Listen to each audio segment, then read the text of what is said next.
윤석열 대통령이 지난해 11월 김용현 전 국방부 장관과 주요 군사령관 등이 모인 자리에서 현재 사법체계에서는 이재명 같은 사람을 어떻게 할 수 없다며 비상대권의 필요성을 주장한 것으로 확인되었습니다. 비상계엄의 목적이 이재명 더불어민주당 대표를 비롯한 정적을 제거하기 위한 시도라는 평가가 나오고 있습니다.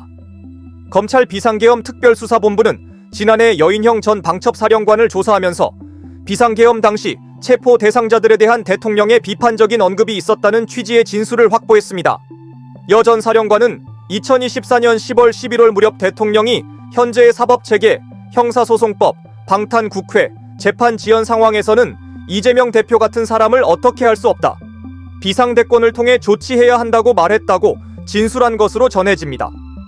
2022년 대선 이후 검찰이 이 대표 수사에 대대적으로 나서면서 여러 건의 기소가 이루어졌지만 법원의 확정 판결을 단기간 내 기대하기 어려운 상황에서 비상계엄이라는 방식으로 이 대표를 체포하고 처벌하려 했던 것으로 보입니다.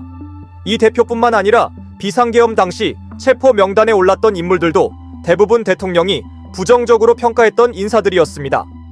여 전 사령관은 검찰에서 체포 명단에 오른 이들에 대해 대통령이 평소 어떤 평가를 했는지도 진술했습니다. 우원식 국회의장에 대해서는 국회의장은 원래 당적이 없는데 민주당에 편파적으로 국회를 운영하고 있다고 지적했다고 합니다. 김명수 전 대법원장에 대해서는 재판이 지연되고 유전무죄 같은 사법체계를 만든 인물이라고 했고, 이하경 국회부의장에 대해서는 젊었을 때 회장 집에 쳐들어가 처벌받은 전과가 있는 사람이 어떻게 국회의원을 하느냐고 말했다고 합니다. 이 부의장은 1979년 남조선 민족해방전선준비위 난민전 활동 당시 투쟁 자금을 마련한다는 이유로 최원석 전 동아건설 회장 집에 침입해 수감된 전력이 있습니다.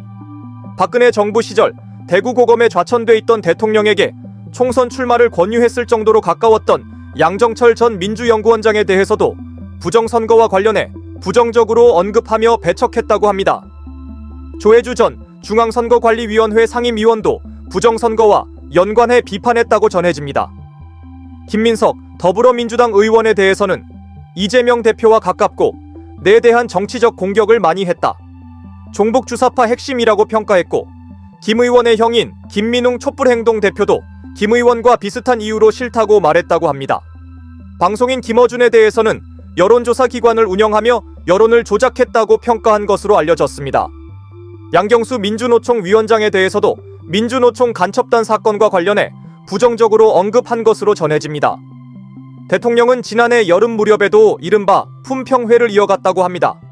여 전 사령관은 당시 경호처장이던 김용현 전 장관과 함께 정보사령부 간첩사건 수사 보고를 위해 서울 한남동 대통령 관저를 찾았는데, 이 자리에서 대통령은 정치인과 민주노총 관계자, 내란 선동 혐의로 유죄 판결을 받은 이석기 전 통합진보당 의원을 부정적으로 언급했다고 합니다. 여 전 사령관은 검찰 조사에서 이재명 조국 한동훈에 대해서는 대통령이 왜 부정적인지 아실 것이라며 구체적인 이유는 진술하지 않았다고 합니다. 대통령이 부정적으로 언급한 이들은 대부분 비상계엄 당시 체포 명단에 포함되었습니다. 이는 체포 명단 작성이 대통령의 의중에서 비롯되었음을 보여주는 정황으로 해석됩니다. 이들에 대한 체포는 14개 팀, 2개 조로 나뉘어 진행될 계획이었습니다. 방첩사 간부들의 검찰 진술을 종합하면 1조는 이재명, 우원식, 한동훈 등의 체포를 담당했고, 2조는 조국, 김어준, 김민웅 등이 대상이었습니다. 1조의 첫 번째 체포 대상은 이 대표였으며, 이날 방첩사를 떠나 국회로 처음 출동한 것도 이 대표 체포조였습니다. 2조의 첫 번째 체포 대상은 조국 전 조국혁신당 대표였습니다. 국회의원들이 계엄 해제 요구 결의안을 의결하기 위해 국회 본회의장에 모여들 무렵 김용현 전 장관은 여 전 사령관에게 이 대표와 우원식 의장, 한동훈 당시 국민의힘 대표를 우선 체포하라는 지시를 내렸다고 합니다. 실제로 지난해 12월 4일 0시 41분경 국회로 출동한 방첩사 요원들의 단체 대화방에는 기존 부여된 구금 인원 전면 취소, 모든 팀은 이재명, 우원식, 한동훈을 체포하여 구금시설, 수방사로 이동한다는 명령이 올라왔습니다. 하지만 비상계엄 소식을 접한 시민들이 국회를 지키면서 국회의원들이 벽을 넘어 본회의장에 집결해 주요 인사 체포 시도는 무산되었습니다. 이처럼 사전에 체포 명단이 작성되고 이를 실제로 집행하기 위해 군까지 출동했지만 내란 세력은 이를 부인하고 있습니다.